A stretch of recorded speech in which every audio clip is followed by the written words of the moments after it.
Hey, this is Dr. T coming in live for 5. If I was in Arizona, it'd be live at 5, but I'm actually right here in Detroit, Michigan, getting ready for our event on October 15th, this Wednesday. Definitely go to our website or look at the link below and you can get registered. This event is free in honor of Mental Health Awareness Month. Also, this is our an introductory event to our services that we're bringing to the city of Detroit, Michigan. Look here, let's get in. So I asked the question, how do I know? How do I know what? How do I know if I'm dealing with depression? How do I know if I'm dealing with anxiety? How do I know if I've gotten over the loss that I'm experiencing? I think this is one of the interesting questions because a lot of people, especially minorities and people of faith, we've had to be resilient by force, not necessarily by choice, simply because we don't have the luxury to just stop and, melt away or fall apart. We had to get up and keep it moving, as they say. So as a result, sometimes the things that we've done to keep it moving really only masked or covered up some of the things that we were dealing with. I remember after my father passed away, and even before that, I was sucking my thumb all the time, not realizing that sucking my thumb was actually a form of how I was managing my anxiety. Well, that's from a kid perspective. But what about adults? What types of things do adults do sometimes when they don't realize that they're dealing with anxiety and they're just covering it up? Well, some of those things could look like drinking, smoking, obsessive shopping. And I know a lot of people like to shop, but when that shopping becomes obsessive and it's happening all the time, eating food, we celebrate foodies, but sometimes that foodie is a person who's dealing with anxiety, chewing nails, always tapping, moving. Those are signs that a person might have or be dealing with anxiety. Depression is on the same scale, only some different types of behaviors.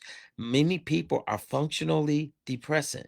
We've heard the term functional alcoholic, but we don't really talk about the functionality of people who deal with depression. It could be minor depression.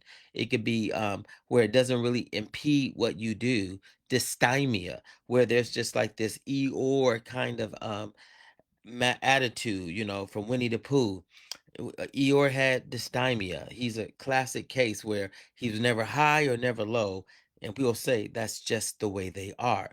And so sometimes a person who deals with depression can find themselves drinking to cover it up. There's people who are dealing with depression who can also find themselves like just being irritable, always angry, frustrated at the world, for a fight at any moment. And I know it sounds like that's anger, but anger is a way that some people cope with or manage depression.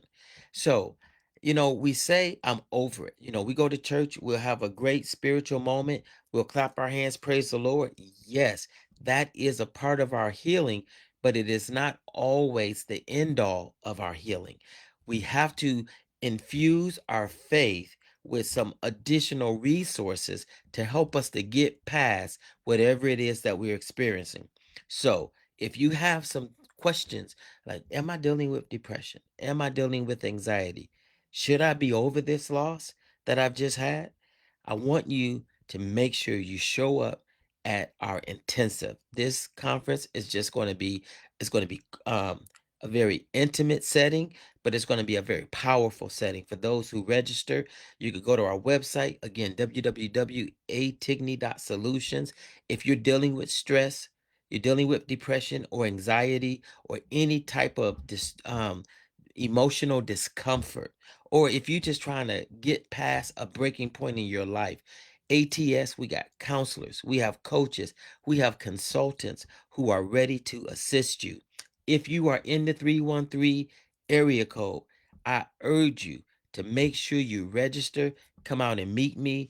One of our clinicians who are here local in Detroit, Tressa Henson, she's going to be there. You'll get a chance to meet her, get a feel for what she brings to the table. We want to support you. We want to merge your spirituality with psychology and help create a force field that can block away anything that's trying to stop you.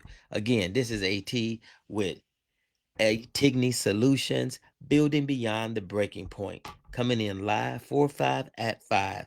That's Arizona time. Be blessed. Catch the replay. Share, like, make sure someone gets this, especially if they're in denial about what they're experiencing.